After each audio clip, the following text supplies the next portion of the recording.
안녕하세요. 축직먹입니다. 제가 이제 저에게 달아주시는 댓글을 종종 보는데요. 그때 이렇게 말해주시는 분들이 있어요. 첼시 영상을 올리면, 와, 내가 옛날에 축구 볼 때는 첼시 아는 선수들이 많았는데 요즘 첼시 선수들은 많이 바뀌었네?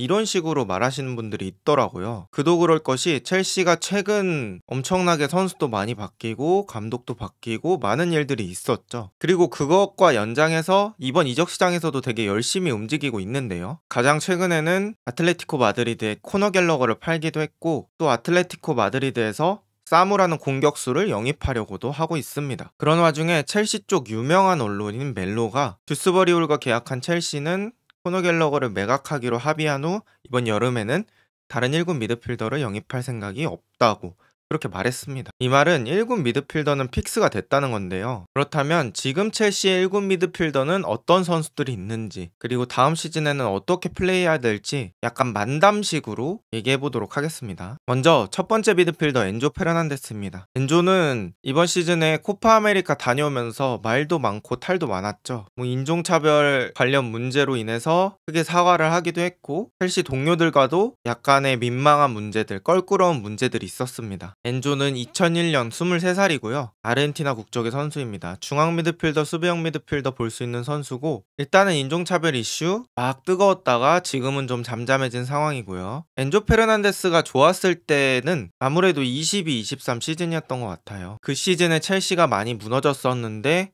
거기서 약간 소년가장 느낌으로 밥값을 해준 게 엔조 페르난데스였죠. 어떻게 보면 장기적인 플랜으로 봤을 때 엔조 페르난데스를 중심으로 생각하고 게임 플랜을 잡고 있는 것 같은데, 22-23 시즌을 기억해서 지금보다는 더 올라가줘야 될 것 같습니다. 제가 개인적으로 엔조 페르난데스한테 충격을 먹었던 경기는 23-24 시즌 1라운드 리버풀전이에요. 그때 아마 제 기억으로는 갤러거랑 엔조 페르난데스 이렇게 두 명이 짝으로 나왔는데, 그때 엔조 페르난데스는 이렇게 계속하면 리그 베스트는 충분히 들어가겠다 라는 느낌이 들 정도로 후방에서 공 뿌려주는 거라든지 탈압박 능력이라든지 키패스, 기회 창출 이런 것들이 되게 매끄럽고 날카로웠거든요. 그런데 지난 시즌 스포츠 탈장 문제로 시즌을 끝까지 함께하지 못했고, 포체티노가 2선에 쓰는 일도 있어서 자신의 기량을 제대로 발휘하지도 못했을 때도 있었고, 여러가지 일이 많았죠. 어쨌든 첼시를 더 높은 곳으로 올리려면 이 엔조가 더 살아나야 된다고 생각합니다. 앞쪽에 파머라는 선수가 있었으니 이 허리에서 또 플레이를 만들어줄 수 있는 선수가 엔조가 되어야 한다고 생각을 합니다. 지난 시즌 스탯을 봤을 때는 총 28경기에 출전했고요. 기본적으로 나오면 선발로는 계속 출전하는 경향이 있고요. 패스 정확도 86.9%, 그리고 그 아래 패스 방향을 보시면 전방 쪽으로 패스하는 경우가 많았습니다. 28% 정도 되고요. 그리고 오른쪽에 지역에 따른 패스 정확도를 나타내는 거거든요. 여기서 상대 진영에서의 패스 정확도가 80.2가 나왔는데 조금 더 올려주면 좋을 것 같습니다. 물론 엔조 특성상 도전적인 패스를 많이 하기도 하지만 진짜 좋은 선수들은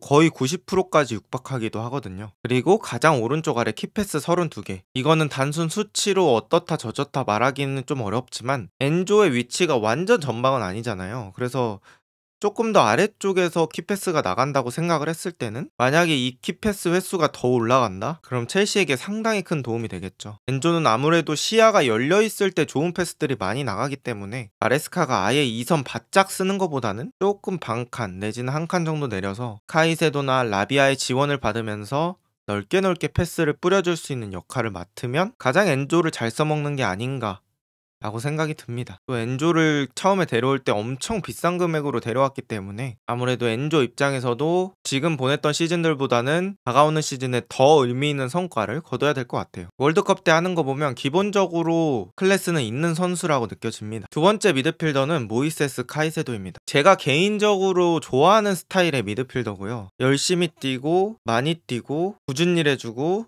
희생적인 플레이하고, 저는 개인적으로 이런 스타일의 미드필더를 좋아하는데 카이세도가 그런 프로필에 딱 맞는 선수라고 생각을 하고요. 2002년생 22살의 에콰도르 국적의 미드필더입니다. 수비형 미드필더 가능하고 중앙 미드필더 가능하고, 약간은 클래식한 수비형 미드필더도 되긴 하지만 6번과 8번 사이 느낌으로 플레이할 때 가장 잘하는 선수 같아요. 그리고 지난 시즌 허리에서 가장 잘했던 선수가 아닌가 싶습니다. 카이세도를 데려올 때 엄청 비싸게 데려왔잖아요. 그래서 아마 어린 나이라 그 금액에 대한 책임감 내지는 부담감이 있었을 텐데 지난 시즌에 잘 이겨내고 플레이했다고 생각을 합니다. 그리고 포체티노 전술 아래서 카이세도가 수비 범위가 되게 넓어질 때가 많았어요. 근데도 그거를 카이세도의 능력치로 충분히 커버를 했고, 제가 경기를 보면서 느낀 건 크게 기복이 있는 날이 없었다 라고 생각을 하고요. 그리고 의외로 첼시의 득점에서 기점 플레이가 될 때가 많습니다. 카이세도는 패스가 주무기인 선수까지는 아니지만 그래도 패스도 곧잘하고요. 저는 첼시 중원에서 딱 한 명 못 뺀다고 하면 무조건 카이세도를 고를 것 같습니다. 실제로 패스 관련된 수치도 괜찮고, 일단 맨 위에 네모를 보면 이번 시즌 35게임 뛰었고요. 2800분 엄청나게 많이 경기를 소화했고 33경기 정도 선발로 나왔습니다. 패스 정확도 90.8, 그리고 오른쪽에 롱패스 성공률도 70%가 넘어가면서 수비뿐만 아니라 빌드업에서도 장점을 보여주고 있는 선수라는 게 어느 정도 나타나죠. 그리고 왼쪽 아래에 있는 패스 방향, 이건 역시 여러 방향으로 패스가 나갑니다. 아무래도 가운데서 플레이하면서 전방향으로 패스를 뿌려줘야 되는 위치에 있기 때문이죠. 그리고 바로 오른쪽 빨간 네모를 보시면 상대 진영에서의 패스 성공률이 88.2예요. 물론 아까의 엔조보다는 덜 도전적인 패스를 하긴 하지만 그렇다고 치더라도 상당히 높은 편이라고 볼 수 있습니다. 그리고 작년엔 수비적인 역할을 많이 했음에도 키패스가 23개나 되고요. 그래서 공수 양면에서 좋은 활약을 보여주면서 첼시에서는 어떻게 보면 절대 다치면 안 되는, 무조건 있어야 하는 선수라고 저는 생각을 하고, 만약에 마레스카가 카이세도를 너무 사랑해서 카이세도가 체력적으로 너무 갈려서 막 시즌 중간에 퍼지거나 이런 일이 아니라면 좋은 플레이를 이번 시즌에도 보여줄 것 같은 느낌이 들어요. 그래서 이번 시즌 역시 가장 기대되는 미드필더 중에 하나다 라고 생각을 합니다. 그 다음은 라비아입니다. 라비아는 2004년생 20살이고 벨기에 미드필더인데요. 이 선수 역시 엄청 어리죠. 수비형 미드필더를 볼 수 있고 새로 영입한 맛이 나는 선수라고 보시면 돼요. 사실 데려온 거는 지난 시즌에 데려온 건데 지난 시즌 거의 경기를 못 뛰면서 이번 시즌 새로 데려온 것 같은 느낌이 나는 선수입니다. 왕성한 활동량 가지고 있고 전진성도 괜찮고요. 이번 시즌은 정말 부상당하지 말아야 합니다. 프리시즌에서 하는 거 보니까 역습 나갈 때도 전진 패스 한 번에 뿌려주는 것도 괜찮고 기본적인 활동량, 중원에서 수비 능력 다 괜찮은 선수라고 느껴졌습니다. 스탯은 좀 보기 민망할 정도로 뭐가 없어요. 지난 시즌에는 한 경기 정도 뛰었고 그나마도 교체로 32분, 그리고 부상으로 거의 경기 소화를 못했죠. 저도 이제 제대로 봤던 건 이번 프리시즌 경기에서 라비아 풀경기하는 걸 제대로 봤는데 프리시즌에서 느낀 바로는 괜찮은 영입 같습니다. 라비아도 돈 많이 주면서 데려왔거든요. 제가 알기로는 5,800만 파운드, 우리 돈으로 약 990억, 거의 1,000억 되는 돈을 가지고 라비아를 데려왔던 거죠. 그래서 라비아는 이번 시즌에는 부상 안 당하고 최대한 경기 많이 출전하면서 카이세도의 배터리 역할을 할 수도 있겠고 게임 플랜에 따라서 어떻게 보면 카이세도랑 같이 사용할 수도 있겠다라는 생각도 들고요. 어쨌든 이번 시즌에 첼시가 유럽 대항전 진출하면서 경기수 자체가 많아질 예정인데 거기서 카이세도만 주구장창 쓸 수가 없으니까 이런 라비아라는 선수가 부상에서 복귀한 건 첼시한테 아주 큰 호재라고 볼 수 있을 것 같습니다. 그 다음은 은쿤쿠입니다. 은쿤쿠는 사실 공격수로 분류해야 하나라고 생각을 했는데 어쨌든 간 은쿤쿠에 대해서 할 얘기도 있고 공격형 미드필더로 생각을 한번 해봤습니다. 1997년 26살이고요. 프랑스 국적의 선수입니다. 26살이면 첼시에서는 상당히 고령자 중에 한 명이에요. 그래서 이제 웅쿤쿠가 누구한테 눈 깔라고 하면 깔아야 되고 그런 정도의 나이고, 이제 축구 선수로서는 전성기의 나이인 만큼 개인적으로라도 첼시에서 정점을 찍어야 합니다. 23-24 시즌에 웅쿤쿠가 많이 나오진 않았지만 나오면서 하는 플레이들을 보면 다 좋았어요. 효율적인 플레이, 효과적인 플레이 많았고 웅쿤쿠 여러가지 장점이 있겠지만 저는 오프더볼 움직임이 되게 좋다고 느꼈거든요. 기본적으로 움직이는 게 우리 팀 선수가 어떻게 공을 줄지에 대해서도 이해하고 상대팀 수비들이 공간을 어떻게 쓰는지도 이해하고 그러면서 생각하면서 움직이는 느낌이 들어서 더 좋은 움직임들이 많았던 것 같습니다. 또 자신이 공을 몰고 들어가면서 동료한테 기회를 만들어주는 능력도 좋았고요. 결국에 24-25 시즌에는 첼시의 에이스가 되어야겠죠. 은쿤쿠 역시 기대를 많이 하고 데려온 자원이기 때문에 이번 시즌 본인의 커리어에도 상당히 중요할 것 같고 좋고 첼시에게도 정말 중요한 자원 중에 하나라고 생각합니다. 이번 시즌 11게임 뛰었고 438분밖에 소화하지 못했어요. 선발은 2경기밖에 없고 대부분이 교체로 투입됐던 경기였습니다. 은쿤쿠는 패스 스탯보다는 좀 공격적 스탯을 보여드리고 싶었는데 첫 번째 빨간 네모박스 23.1이라고 써있는 게 골 전환율이거든요. 골 전환율이 단순 총 슈팅 대비 골을 얼마나 넣었냐를 퍼센트로 표시한 거고 13번의 슈팅 중에 3골 정도 득점을 했습니다. 그리고 13번의 슈팅 중에 9번이 유효 슈팅이었거든요. 그래서 진짜 뭐 터무니없는 슈팅을 하는 선수는 아니다. 골대까지 슈팅을 하는데 정확도가 어느 정도 보장된 선수다 라고 볼 수 있겠고 146분마다 한 골을 넣었다고 나왔는데 2경기에 한 골 내지는 1점 몇 경기에 한 골 정도로 득점을 했다고 볼 수 있겠습니다. 그래서 기본적인 득점력은 있는 선수라고 생각을 하고 은쿤쿠가 살아나야 파머가 살아나고 둘이 같이 쓸 때 그래야 더 파괴력이 강해지겠죠? 잘하는 선수가 둘이 있으면 수비가 어느 정도 분산되는 효과가 있으니까요. 그 다음은 듀스버리홀입니다. 제가 개인적으로 그냥 왼발잡이 선수를 좋아해요. 저는 오른발잡인데 그래서 제가 갖지 못한 것에 대한 부러움이라고 해야 되나? 그래서 왼발잡이 선수를 개인적으로 좋아하는데 듀스버리홀이 플레이할 때 그 옷 입는 거라고 해야 되나요? 저는 양말 짧은 선수도 좋아하거든요. 그래서 그릴리시나 흐비차나 디발라나 이런 선수들도 좋아하는데 듀스버리홀이 왼발에 짧은 양말을 신어서 일단 첼시에서는 개인적으로 제일 기대가 되는 선수입니다. 듀스버리홀의 나이는 1998년 25살이고요. 요 정도 나이도 첼시에서는 형님 라인입니다. 첼시가 거의 연령대가 대학교 축구팀 정도기 때문에 요 정도면 형님 라인이라고 볼 수 있고요. 공격형 미드필더, 중앙 미드필더 볼 수 있고 마레스카의 황태자라는 별명이 있어요. 그 정도로 레스터시티에서 마레스카가 잘 썼던 선수입니다. 특징에 이제 골고루 괜찮은 미드필더라고 말씀을 드렸는데 저는 육각형 유형의 선수라고 생각을 합니다. 육각형 유형의 선수가 좋게 말하면 두루두루 잘하고 안 좋은 날에는 특별한 장점이 없다는 건데 듀스버리홀만의 특별한 무기를 갈고 닦아서 이번 시즌을 보내면 더 좋겠죠. 듀스버리홀은 지난 시즌 레스터시티에서 뛰었기 때문에 스탯이 챔피언십 기준이고요. 지난 시즌 44경기에서 41번의 선발을 가져갔고 12개의 득점 14개 어시스트를 기록했습니다. 공격 포인트만 26개. 미드필더 치고는 상당히 괴물 같은 스탯을 보여줬고요. 2부인 걸 감안해도 좋은 수치입니다. 듀스버리홀의 여러가지 능력 중에 기회 창출 능력은 리그에서 아주 상위권이라고 볼 수 있겠습니다. 공격적으로 기대해볼 수 있는 자원이고요. 마레스카가 어떻게 쓸지 더 기대되는 자원이라고 생각하시면 됩니다. 그 다음은 콜 파머입니다. 사실 지난 시즌 첼시에서 가장 유명한 선수, 가장 임팩트가 강한 선수, 가장 잘했던 선수가 파머 아닐까 싶고요. 많은 분들이 너무나도 잘 아시겠지만 설명을 한번 드려보면 2002년생 22살이고 잉글랜드 국적입니다. 공격형 미드필더, 윙어 다 뛸 수 있고 지난 시즌 첼시에서 첼을 맡았다고 해도 과언이 아니에요. 그만큼 첼시의 절반 이상 정도의 좋은 플레이를 했던 게 콜파머고 뭐 직접 득점, 찬스 메이킹 다 되는 선수라고 생각합니다. 개인적으로는 23-24만큼만 해도 대성공이다. 뭐 그것보다 잘할 수도 있지 않느냐라고 하실 수도 있는데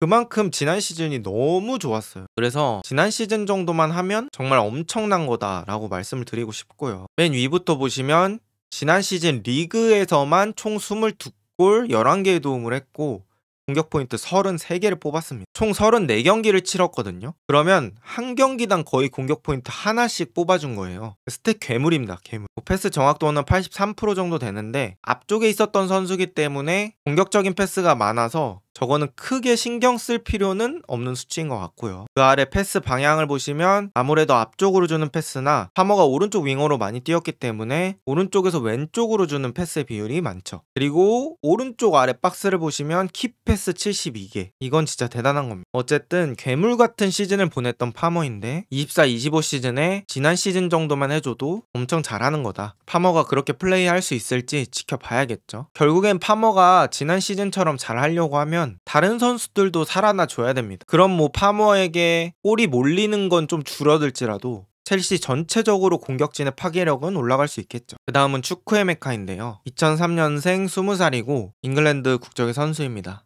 공격형 미드필더, 중앙 미드필더 다 가능한 선수입니다. 저는 축구의 메카가 가장 기억에 남는 게 지난 시즌 초반이에요. 23, 24 시즌 초반에 좋았거든요. 그때 기억에 남는 경기가 웨스트햄전에서 득점을 한 게 기억이 나고요. 그러고 나서 부상당해가지고 경기를 많이 못 뛰긴 했습니다. 일단 이름값을 하면 좋을 미드필더 같아요. 이 축구의 메카라는 선수가 제가 자막을 입힐 때 작업을 할 때 보면은 축구의 메카라고 자꾸 번역이 되거든요. 그래서 이름답게 축구의 메카가 되면 좋을 것 같습니다.